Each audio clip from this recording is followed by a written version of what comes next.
Timbermate Woodfiller has gained permanent residency here in my workshop for a number of years and for a number of reasons, but the main reason is I only need to use one filler. This product is solvent, latex and acrylic free. Now what that means, it's compatible with all coatings and stains.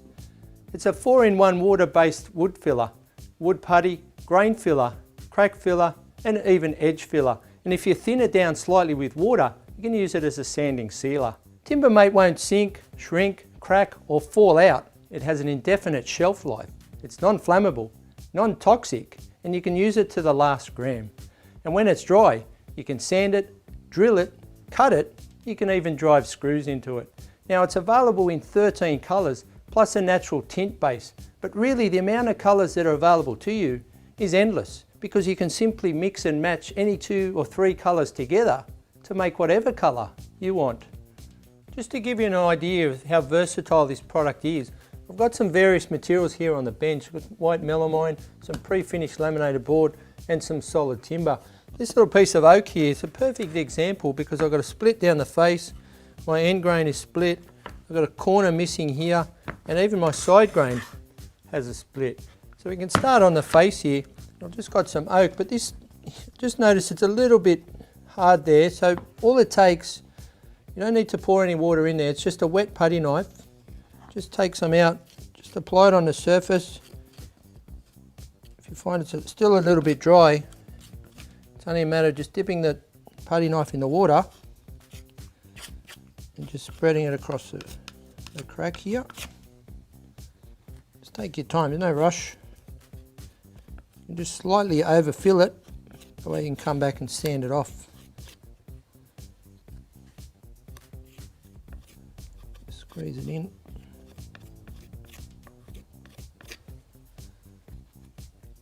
It's really easy to use. So that's the face sorted out. Now with this little corner piece missing here, now traditionally with typical fillers that are on the market, that's going to be difficult to fill because they shrink. And as we know, Timbermate won't shrink. It's going to make it a lot easier. So here I'm going to have to be filling an edge and an end. You might find if you do it in a couple of applications, just to build up that corner, just like that for now. Just let that dry and then we can come back and just top that one up and you would never know that corner's ever been missing. On the edge here, it's exactly the same process. Just fill the edge.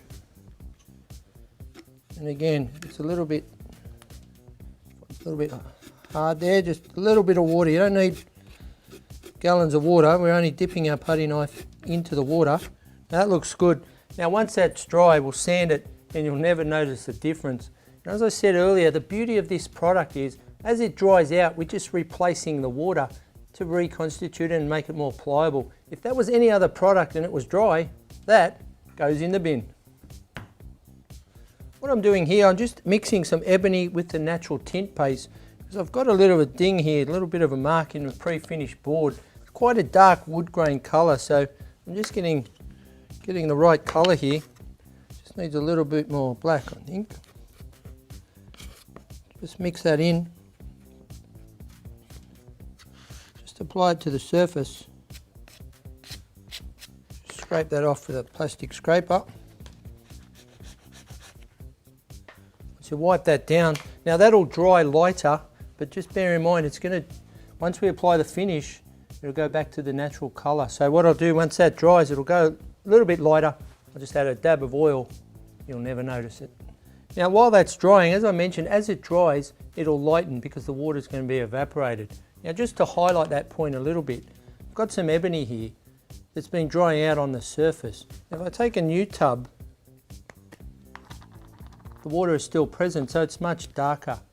Now just to replicate as if I was going to apply a coating to this dry surface, just by putting some water on here, you can see that the putty is actually absorbing the water back in and changing the colour to the natural finish.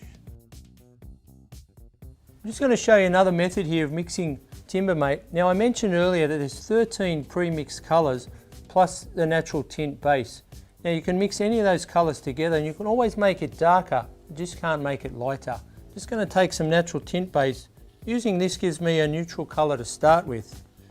And as I mentioned, you can add solvent, water-based, whatever you like to this product. Now I've got some water-based food colouring here.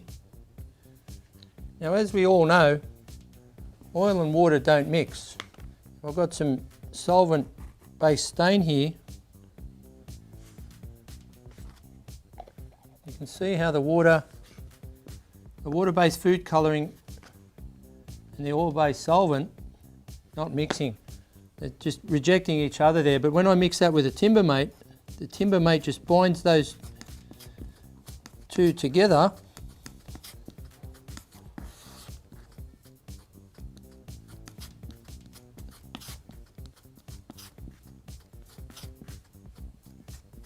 So it just shows us when we add Timbermate to water and oil, they do mix.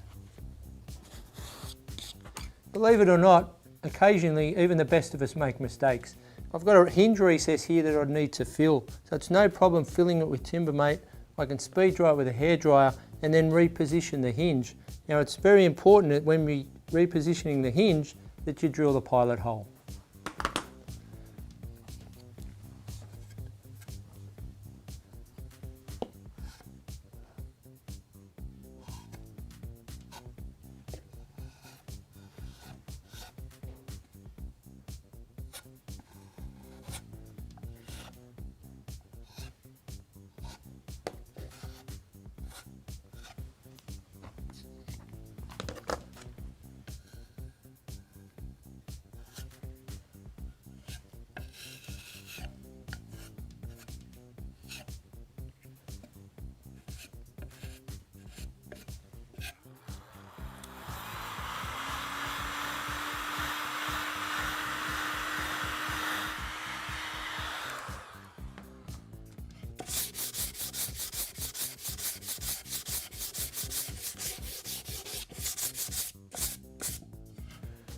You can always tell when the putty's nice and dry.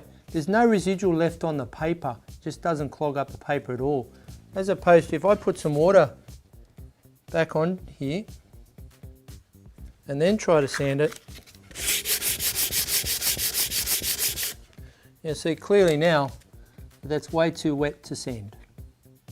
Now just a quick tip, anytime you're going to screw into the Timbermate, it's very important that you drill a pilot hole first. Here's another example for the cabinet makers. Sometimes you have your mounting plate in the wrong position and you need to move it slightly by less than the diameter of the hole. Well, no problem, I'll show you how to fix it.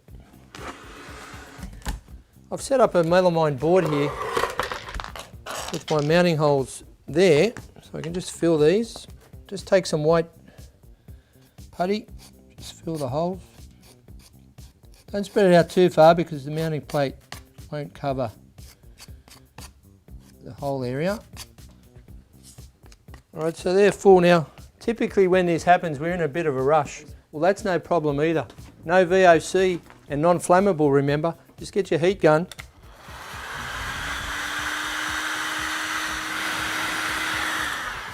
Now that's nice and dry. After a few seconds I can reposition my mounting plate. Just drill my hole.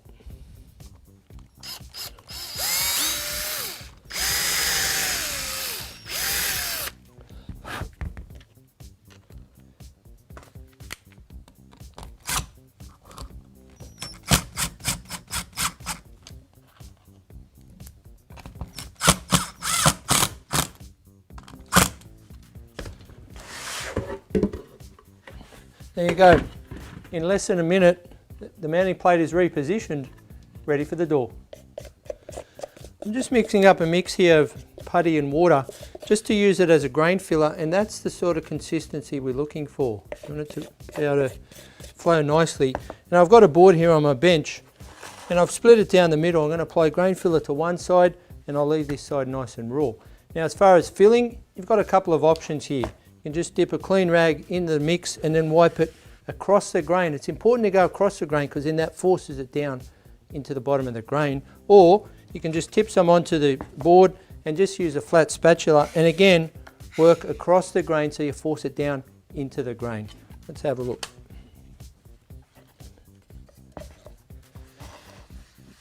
do circular motions here across the grain, and you want to fill it nice and full.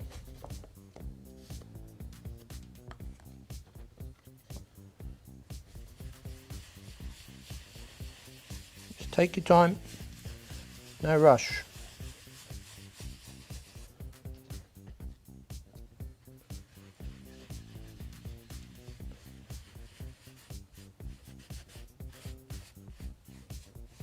All the way to the edges. Do the end grain, why not?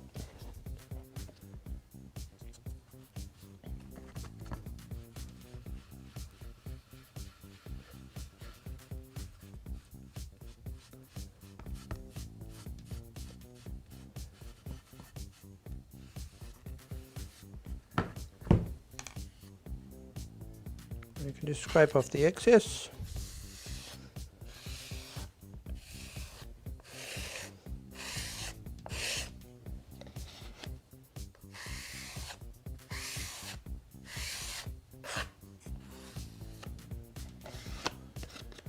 And just let that dry, and that'll be ready for sanding. And if you've mixed too much, don't worry about that. We just pour it back into the tub of putty.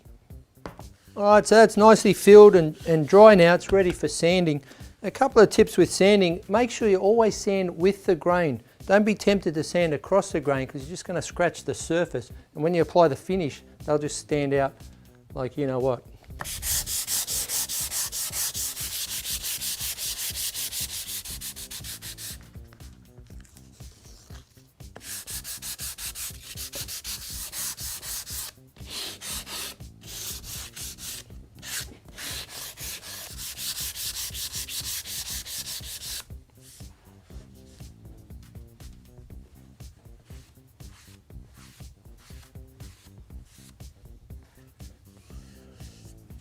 That's beautiful. That's ready for a finish. If you look at the surface here, you can clearly see this half where I've grain filled, it's nice and smooth. If I run the back of my fingernail across there, I can't feel any ridges at all compared to this side. You can even hear it probably on the camera. Now just remember, when you're sanding a large area, don't forget your safety gear. You need your safety glasses and a breathing mask.